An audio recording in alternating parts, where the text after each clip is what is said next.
Jawahir boss. जिहान अभी अभी बाहर निकला है, मैं उसके पीछे जा रहा हूँ। ठीक है।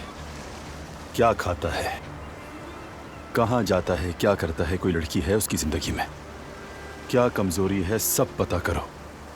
मुझे उसके बारे में एक एक मालूमात चाहिए, समझे? उस छोटे कारब के बारे में एक एक चीज नोट करो अपने पास। ठीक है बॉस, मैं कर लूंगा, फिक्र ना करें।